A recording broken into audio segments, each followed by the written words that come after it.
제가 여러 번 한 몇 번 정도 강의를 해서 유튜브에 올렸는데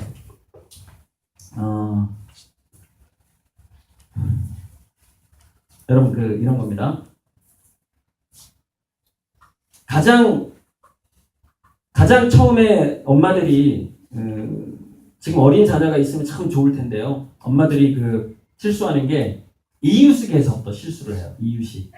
그러니까 이 부분은 이제 두뇌만 가지고 두뇌를 연구해서만 이런 정리가 나오는 건 아니거든요.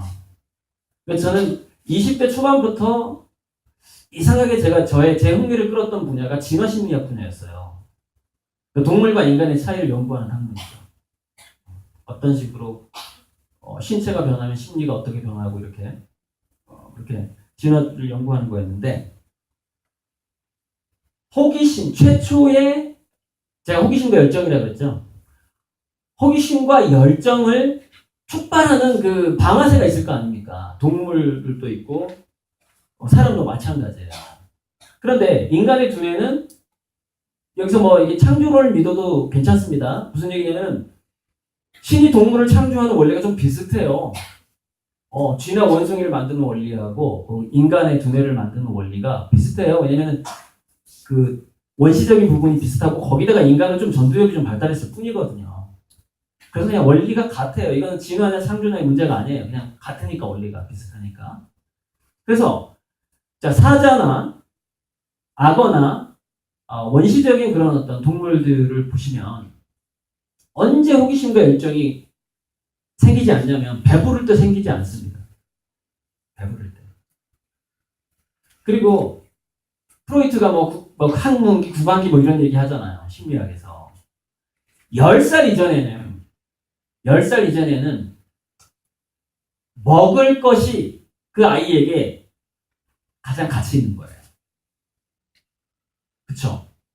사춘기가 되면 이제 이성이 좀 가치가 생기기 시작합니다. 번식기가 되면서. 근데 번식기가 되기 전에, 아직 성호르몬이 발달하기 전에 아이들을 보시라고요. 두 가지죠. 먹을 거하고 놀잇감이에요. 잘 놀고 맛있는 걸 먹고 싶다, 재밌게 놀고 싶다, 두 개로 움직이는 거예요. 재미의 시대고요. 재미, 그야말로. 그런데 여기서 재밌게 노는 거에 있어서 굉장히 중요한 건 뭐냐면, 그 놀이에 빠졌을 때 방해하지 않는 게 굉장히 중요해요. 그런데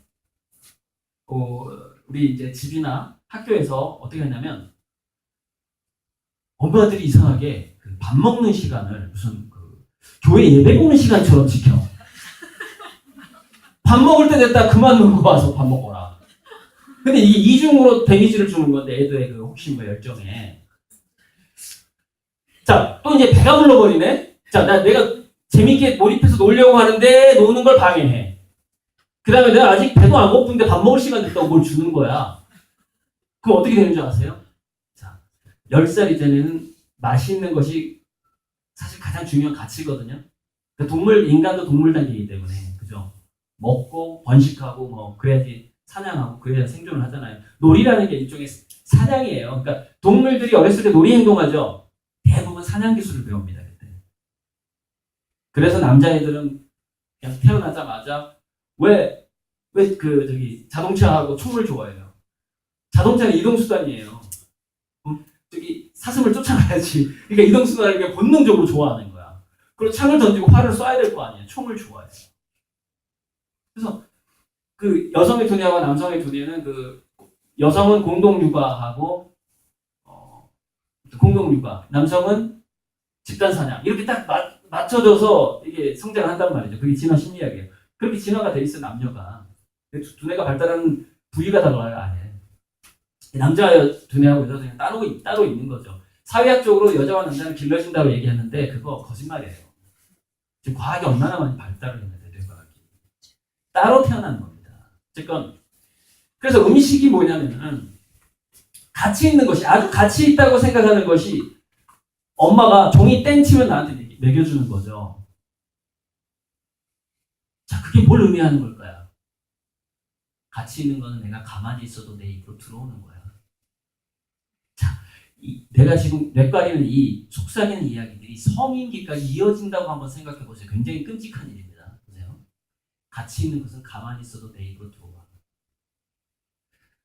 근데 가치 있는 것이 내가 왜 별로 원치도 않는데 자꾸 들어오지? 내가 욕망하지도 않는데? 아, 그러면 세상에 가치 있는 건 없는 거네? 가치가 있다는 건 내가 그걸 원해야 가치가 있는 거잖아요. 근데 먹을 게 흔해버려. 지금 냉장고만 열면 나는 항상 배를 채울 수가 있어, 얘가. 아, 이 세상에는 가치 있는 게 없어. 내가 뭐 원해본 적도 없으니까. 배고파 본 적도 없으니까. 자, 그렇게 되면서 여기서 더 나갑니다. 어떻게 더 나가냐. 이제 편식하지 말라고 했더니 엄마가 훈육을 하기 시작하는 거야. 야, 콩도 먹어야 되고 막 이러면서 이렇게 되는 거죠. 굶기면은 사실 한 2끼 굶기고 콩 놔두면 콩 막 먹을 텐데 그걸 못하니까 그 교육 우리 아이가 달라졌어요. 그런 교육하시는 분들 있죠. 심하면 이틀까지 굶기라고 합니다. 이틀까지 2끼가 아니에요. 그럼 다 고쳐져요. 이틀을 굶겨버리면. 자, 그런데 어쨌건 그러니까 어떻게 되냐면요. 가치 있는 거는 즐겁지 않은 거야. 이게 각이 되어버려요. 10살 이전에 음식과 그 아이의 만남이 이 세상에는 가치 있는 게 없어. 가치 있는 건 값싸고 흔해. 그리고 가치 있는 걸 추구하는 것은 나에게 고통을 줘. 그 과정은 즐거운 게 아니야. 이게 각인이 딱 된 다음에 이제 초등학교 고학년이 되는 거죠. 그랬더니 초등학교 고학년이 딱 됐는데 학교에서 선생님이 딱 오더니 야, 공부가 가치 있는 것이야 딱 이러는 거야. 어렸을 때 자기 세뇌당했잖아. 가치 있는 것은 고통을 주고 가치 있는 것은 없고 가치 있는 것은 입만 벌리면 들어오는데 선생님이 공부가 가치 있는 거래.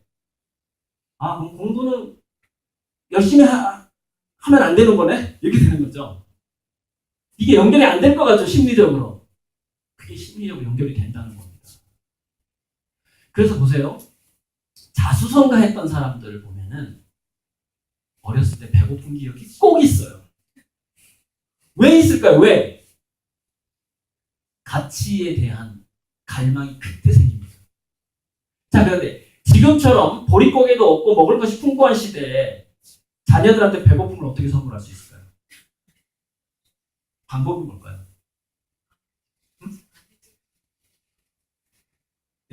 여러 가지 방법이 있었는데 딜레이 하는 방법이 있어요. 연기하는 방법이 있어. 배고프다고? 엄마 아직 쌀도 안 사놨는데? 시장 보러 나갔죠. 배고픈데 엄마랑 시장 보러 나가요. 또 하나, 엄마가 하는 일이 있어서 굉장히 바쁘거든 지금. 찌개는 네가 끓여 먹어야 돼. 그러니까 무슨 얘기냐? 돈도 있고 다 있어. 그런데 늘 냉장고만 열면 먹을 게 있는 그 상태가 되면 안 된다는 얘기예요. 그럼 용돈 관리. 즉 햄버거 어묵 이런 거 아무데나 사 먹을 수 있잖아요. 도시에서는 간식을 파는 데가 많잖아요. 거기에 접근성이 너무 쉬우면 안 되는 거죠. 그러면 가치 있는 것을 너무 쉽게 생각하는 애가 돼버리는 거죠. 그게 먹을 거하고 그게 가치라는 게 10살이 일치되어 있기 때문에 그 심리적인 코드가 일치되어 있기 때문에. 또 하나는 그 방법이고, 또 하나는 아마 여기 계신 분들 거의 이미 늦어버린, 이미 10살까지 마음껏 먹여버리는 지금 사람들이 많을 텐데. 또 하나는 뭐냐면, 아이한테 뭔가 흥미거리와 재미거리를 주는 거예요. 10살 이전에 뭔가 좋아하는 게 있게끔 만드는 겁니다. 그런 다음에, 언제 네가 배고프다고 하는 애가 한번 두고 보자. 이러는 거예요. 그랬더니, 내가 막 몰두하더니, 한 끼를 건너뛰더니 2끼를 건너뛰네? 그럼 마음속에서 어머니도 매우 기뻐하셔야 됩니다. 우리가 커서 굉장한 열정으로 세상을 살아가겠구나. 어떻게 저렇게 배고픈 줄도 모르고 놀까? 아주 행복하게. 에디슨이 비록 멍청했지만, 멍청하고 아무튼 복합적인 좀 정신적인 좀 장애가 많았어요, 에디슨이. 근데 그 에디슨 엄마 낸시 여사가 에디슨 자서전 쓴 사람들의 그 공통적으로 얘기하는 게 있어요. 에디슨의 운명은 언제 바뀌었나? 그 오리얼 품은 사건이 거기에 굉장히 중요하다는 거죠. 근데 거기서 어떻게 했냐면은 그 사람들은 오리얼을 품었대 이거만 알거든요. 48시간 동안 품었습니다. 48시간은 몰라. 꼬박 이틀간 품었어요. 엄마가 냅둬버리는 거야. 이틀간 안 품으라고. 여기 그렇게 해본 사람 없잖아. 어떻게 이틀을 굶겨 내 자식을. 내 귀한 자식 어떻게 이틀을 굶겨. 물론 음식 엄마 나 배고파 해서 햄버거를 갖다 줬는지는 몰라요. 그런데 어쨌건 중요한 건 뭐냐. 48시간 연속성이 있었다는 거예요. 거기서 왜 이 알이 까질 때까지 나는 안 일어나겠다 이거지. 그 부화 안 될 거 뻔히 알잖아요. 그 엄마가. 근데 왜 냅뒀을까요? 뭔가를 추구하는 애를 만들기 위해서. 그 방법밖에 없으니까. 그래서 진도, 과목, 시간관리, 학원 보내는 시간관리 아무 의미 없어요. 그게 본질이 아닙니다. 그게 인생의 어떤 이끌어가는 힘 절대 아니라고요. 그게 음식에 관한 거예요. 음식. 방금 제가 혼자서 뭔가를 오랫동안 뭔가 놀거나 시도를 하는데 엄마가 건드리면 안 된다고 했죠. 그게 뭐냐면 그게 바로 동굴이에요. 동굴. 뭔가를 깊이 있는 가치를 추구하는 애가 돼요. 냅뒀을 때. 물론 반체하라는 게 아니에요. 관찰을 잘해야 돼. 미끼는 늘 던져야 돼. 얘가 몰입할 수 있고 놀 수 있고 하는 그 미끼는 던지는 거야. 근데 그 한번 딱 물면 그래 내가 언제 너가 그거를 푸나보자 그러고 냅둬야 되는 거죠. 그래서 초등학교 때는요. 쉬는 시간에 종소리가 움직이면 안 되는 거예요. 원래. 종이 울리면 안 되는 거예요. 한번 시도해 보시는 것도 괜찮아요. 무슨 얘기냐면 종을 교장선생님이 난 결단만 내리면 할 수 있다고 보는데 왜냐면 수업 시간은 유지가 되는데 근데 그렇게 하려면 할 수 없이 그 약간 이동식 교실이 돼야 되거든요. 그러니까 그 교사들이 자기 그냥 연구실을 갖고 있어야 되고 애들이 거기 오는 시스템이어야 돼요. 그래야만이 종소리가 없을 때 그 아이가 그 교실에 머물고 싶은 시간 동안 계속 머물게 되거든요. 종소리도 없고. 그러면은 5시간 집중하고 싶은 애는 5시간. 5분만 하고 나가고 싶은 애는 5분만 하고 그냥 딴 데 가면 되는 거예요. 또 산만한 애들은 또 산만한 애들끼리. 그러니까 산만하고 이런 거예요. 그러니까 ADHD 성향의 장점과 집중력이 좋은 자폐 성향의 장점이 분명히 두 개의 장점이 서로 달라요. 네. 이쪽은 이런 어떤 깊이 있는 집중력이 좋은 애들은 동굴 속에서 아주 디테일한 혁명들을 하도록 즉 노벨상의 원리 새로운 점점 뭔가 개발해서 노벨상을 타도록 원래 디자인된 두뇌예요. 걔네들이. 근데 걔네들한테는 중요한 양분이 뭐냐면 오랜 시간 집중을 하는데 아무도 방해하지 말아야 돼. 밥 먹으라는 소리도 하면 안 되고. 자, 근데 ADHD형은 광해형이거든요. 얘네들 넓이를 추구하는 애들이거든요. 체험의 넓이. 그냥 다양한 걸 좋아하거든요. 그럼 ADHD형은 원래 어떤 식의 DNA 목적이 있을 거 아닙니까? 인간의 두뇌가 진화심리학적으로 왜 인간은 ADHD 애들이 이렇게 많냐는 거예요. 15% 25%를 되냐는 거예요. 그래서 동물들을 잘 관찰해 보니까 동물들도 집중력이 좋은 애가 있고 산만한 애가 있더라는 거예요. 그래서 걔네들이 역할을 딱 보니까 산만한 동물들이 하는 게 위험을 감지하는 게 훨씬 빠르더라는 겁니다. 위험을 감지하는 두뇌들이라는 거예요. 즉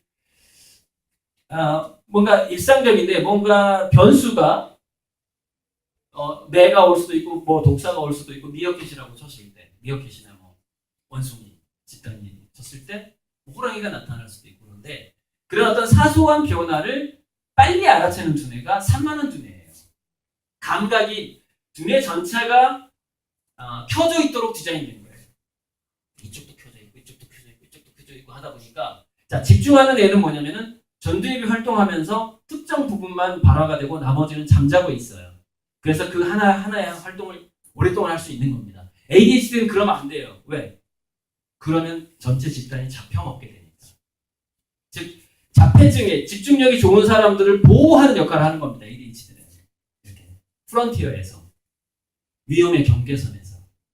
그래서 자폐형 애들은 연구자로 발달을 하게 되는 거고 ADHD형들은 사업가로 발전하게 되는 겁니다. 걔네들은 장사를 시켜야 되는 거예요. 두뇌가 아예 달라요. 그걸 이제 동물들에 그렇게 하는 걸 인간으로 적용을 시켜야 되는 거죠. 중간 그룹도 있고. 자, 그게 광야와 동굴이에요. 그리고 이게 이제 두뇌가 좀 동굴형이 있고 광야형이 있어요. 위기와 기여인데 위기는 뭐냐면은 뭔가 어떤 과제 집중력 같은 건데 끊임없이 어떤 관심이 쭉 유지되게끔 하는 그 집중력이라는 것은 약간 그 실패의 위험이 깔려있지 않으면 그 리스크가 없으면 저게 안 되더라는 거예요. 그래서 애들에게는 너무 이렇게 안전한 환경을 줘버리면 위기를 뚫고 나가는 힘이 약해져 버려요. 그게. 그러니까 미국에서 이제 그 여러 벤처 기업들이 성공을 했을 때 성공한 기업들의 그 CEO를 이렇게 조사를 해보면 실패 횟수가 거의 비슷하대요. 즉 다른 사업을 막 실패해보고 나서 벤처를 딱 차려서 성공한 사람이 있고 또는 맨 처음에 어떤 벤처를 차린 다음에 지속적으로 막 망할 위기를 여러 번 겪은 사람이 있고 그런데 실패와 실수를 겪지 않은 회사는 없더라는 거예요. 실수와 실패를 겪지 않고 성공한 회사는 단 한 군데도 없더라는 거예요. 자, 페이스북에 마크 주커버그 학창시절에 어떤 위기가 있었죠? 걔 퇴학당할 뻔했잖아요. 교칙을 어겨가지고. 거기서 많이 배웠죠. 어쨌건 그런 식으로 청소년기에 뭔가 막 실패와 실수를 많이 해봤던지. 그러니까 약간 멍청한 것으로 인정받았던 에디슨이 14살에 신문사를 창업을 하거든요. 14살이 될 때까지 홈스쿨링을 했잖아요. 이틀 동안 알을 품게 냅두는 그 엄마가 에디슨이 어떤 실수하고 모험하고 할 때 그거 간섭했을 것 같아요. 상당한 위험에 노출됐을 겁니다. 14세까지. 그래서 결과가 나오는 거거든요. 어쨌든 그게 이제 이렇게 해야만이 그 다음에 뭐냐면 책이 드디어 내공으로 쌓이게 되는 거예요. 즉 책을 읽는다고 모든 사람이 책을 읽는다고 그 책이 자기 내공이 되는 게 절대 아니에요. 그래서 리딩으로 리드하면 망하는 겁니다. 리딩으로 리드하면 성공하는 게 아니에요. 망할 확률이 훨씬 높아요. 왜냐면은 엄마들이 이렇게 링컨 대통령이 뭐 이런 고전을 읽었기 때문에 성공을 했고 이지성 씨가 쓴 책에 보면 그런 거 나오잖아요. 그거는 뭐냐면 완전히 시대착오적이에요. 무슨 얘기냐면 이 시대의 독서에 대해서 이야기를 해야 되는데 링컨 대통령이 어렸을 때 셰익스피어가 런던에 살 때 독서를 얘기하고 있는 거예요. 전혀 안 맞아요. 여러분 셰익스피어가 런던에서 책 한 권을 살려면 자기 월급의 3분의 1을 냈어야 했어요. 그 당시에 책의 어떤 좀 볼만한 책의 가격이 100만 원이 넘었다고요. 그래서 친구한테 빌려봤어요. 출판학교 친구한테. 책이 너무 귀했단 말이에요. 아마 링컨 대통령이 어렸을 때도 책 한 권의 가격은 거의 30만 원에서 100만 원 사이였을 것 같아요. 동네에가 몇 권이 없어요. 그러니까 책을 살 만한 부자가 별로 없어요. 동네에. 그러니까 그거 한 권 책을 빌려오면은 마치 뭐하고 비슷하냐면 그냥 요즘에 어떤 청소년을 보면 스포츠카 하나 빌려온 거하고 똑같아. 감동이. 책 한 권 빌려온 거. 그 당시 그 값어치가. 자, 구텐베르크 혁명 이전에 성경 한 권의 값어치가 얼마였는지 알아요? 1억이었답니다. 1억. 사람들 필사할 때. 그 인건비를 계산해보니까 시간하고. 책의 가격은 1억에서부터 꾸준히 떨어져 온 겁니다. 지금까지. 그래서 무슨 얘기냐면 과거에 책을 읽고 성공한 사람들이 책을 만났을 때 감동은 최소한 오늘날 아이들이 책을 보는 감동의 10배 이상이에요. 왜? 그 값어치가 10배 이상, 100배 이상이었으니까.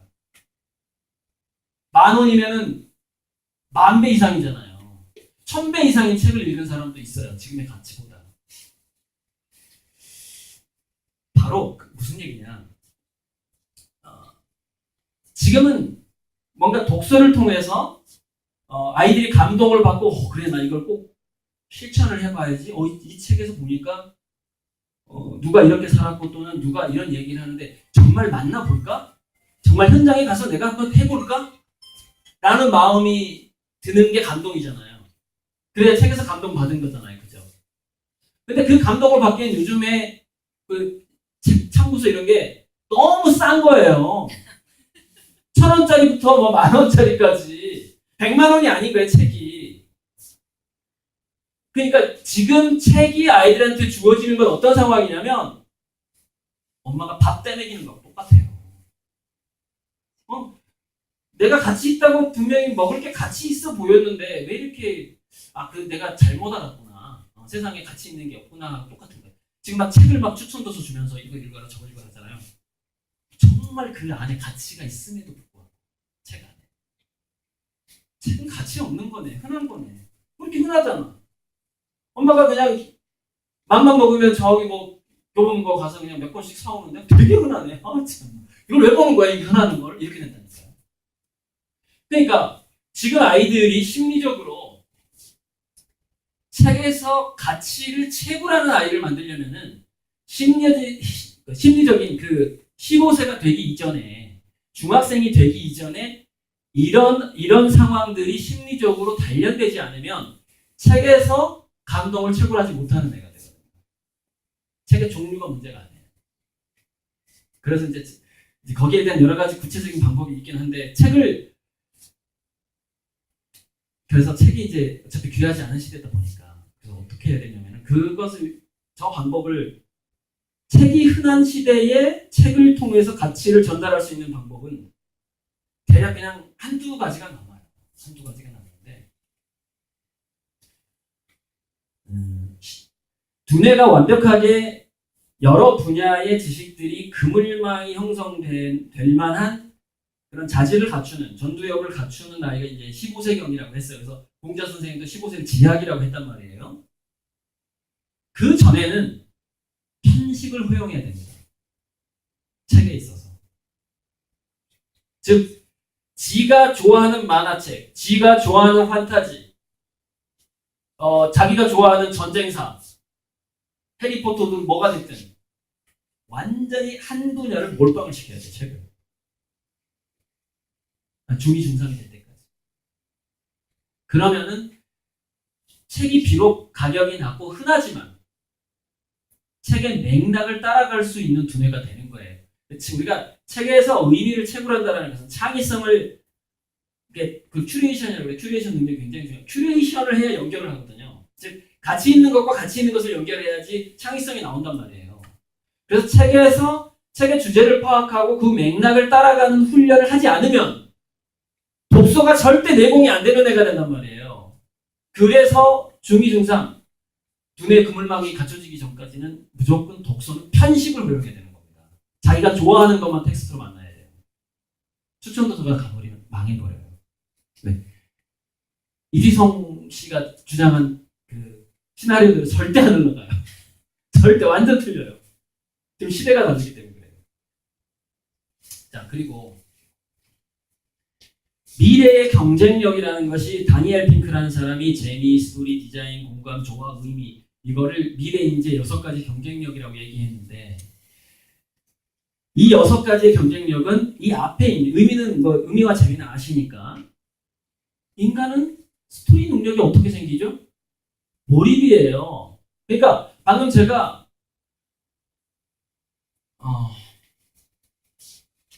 음식 같은 경우에는 아이가 어느 정도 배고픔을 유지하는 상태에서 먹을 게 좀 뜸을 들여가지고 이렇게 좀 천천히 전달이 됐을 때는 거의 웰빙 한식의 입맛이 맞게 되어 있습니다. 근데 이 웰빙 한식의 입맛이 맞는 게 굉장히 중요한데요. 나중에 암에 걸렸을 때 그게 암 치료 식단이 되거든요. 청국장 뭐 이런 게. 그래서 어렸을 때 그런 식으로 패스트푸드의 입맛이 들지 않도록 하는 것이 굉장한 보험이에요. 건강에 있어서. 먹을 게 풍부해진 시대에는 굉장히 안 좋은 뭐 GMO부터 시작해가지고 이 GMO에 대해서 이제 이따가 한마디 시간 나오면 할게요. 안 좋은 것만 그 입맛에 들어버리잖아요. 어렸을 때. 그러면은 나중에 병 들었을 때 회복이 안 되는 거예요. 왜냐면 어렸을 때 그 안 좋은 음식에 입맛이 들게 되면은 성인이 됐을 때 당신은 지금 암 2기니까 식단을 이렇게 바꿔서 의사가 처방을 해주잖아요. 그 음식이 맛있으면 낫는데 맛이 없으면 안 나서 기분이 좋아지지 않는 거야. 이렇게 되는 거예요. 내가 이거 어렸을 때 원래 먹던 음식인데 우리 어머니가 해주던 거잖아. 내가 안 걸리니까 예전에 어머니가 해주던 음식을 먹게 되네 하면서 먹는 사람과 무슨 소리야, 나는 햄버거 콜라인데 왜 갑자기 이거 자꾸 청국장에다가 말이야 나물 먹으라고 하는 거야. 지금 암이 안 나서 버린다니까.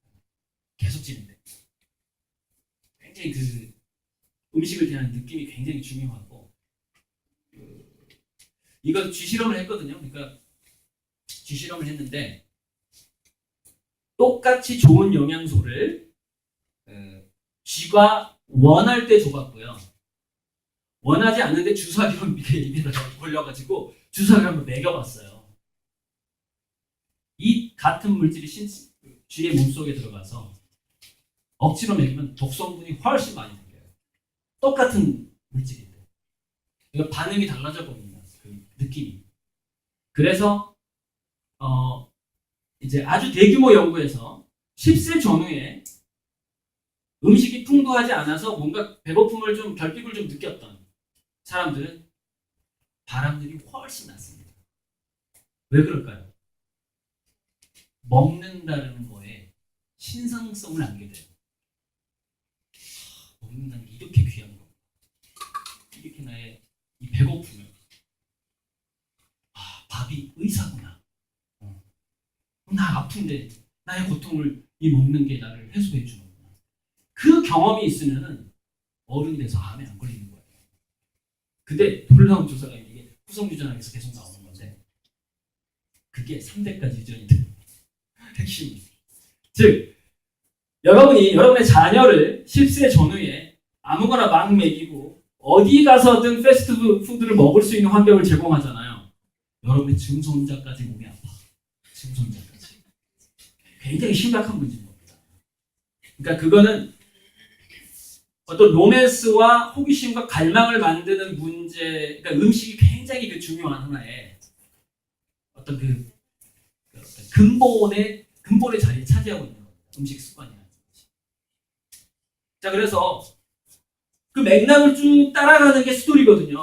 그러니까 뭔가 한 가지 활동에 장시간 몰입을 안 해보잖아요. 스토리텔링 능력이 생기지 않아요. 그 다음에 디자인 능력하고 조화 능력이라는 것은 이제 자연 체험과 예술 체험이 이제 다 예를 들어서 자연에서 디자인이 올 수도 있고 이 조화의 능력은 예술에서 올 수도 있고 이렇게 되거든요. 교차가 되고 공감 능력이라는 것은 봉사활동을 경험하지 않으면 또 안 생겨요. 잘. 수많은 사람을 통해서 뭐를 배워야 되냐면 아이가 초등학교 저학년 때까지 그것도 10살 때까지 그러니까 아이들은 뭐냐면 세뇌당하는 기간이 있거든요. 그 10살까지예요. 8살까지 세뇌가 아주 잘 당해요. 그러니까 뭐냐면 자기 엄마 아빠의 속마음까지 담는다는 거예요. 10살까지. 그러니까 이 얘기 이제 잠시 후에 GMO와 함께 해보고 싶은데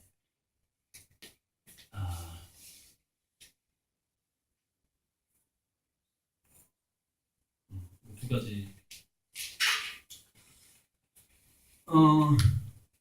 그래서 10살 이전에 엄마 아빠가 자기 시간을 내서 뭔가 봉사활동을 하는 현장에 그냥 애를 데리고 가는 거죠. 그래서 좋은 일을 한다는 것이 어느 정도는 자기 희생을 할 수밖에 없다는 걸 보게 해주는 거예요. 땀이 난다는 거예요. 미래에는 그 체험이 있느냐 없느냐가 취업률에 있어서 굉장한 부분을 차지하게 될 거예요. 그래서 제가 초등학교 강의 갈 때마다 초등학교 때 엄마가 봉사하는 모습을 많이 보여주고 그 다음에 자녀도 가급적이면 봉사를 시켜보고 그 다음에 주말 농장이라든가 뭐 동물을 길러본다거나 한 자연체험을 좀 많이 길러줘라는데 이게 이제 지금 제가 여기 쓴 게 몰입예술봉사자연이 뭐냐면 이게 인공지능이 잘 못하는 네 가지 분야입니다. 그러니까 물론 인공지능은 이미 몰입되어 있는 상태거든요. 근데 제가 여기서 말하는 몰입이라는 것은 조금 더 역동적이고 뭔가 강물이 흘러가듯이 이렇게 인간적인 몰입을 말하는 거예요. 인공지능적인 그 기계적인 몰입 말고. 이거 네 가지가 인공지능이 잘 못하거든요. 인공지능은 왜 사람이 봉사하는지 이해를 못해요. 이 공감 능력이 떨어지거든요. 이게.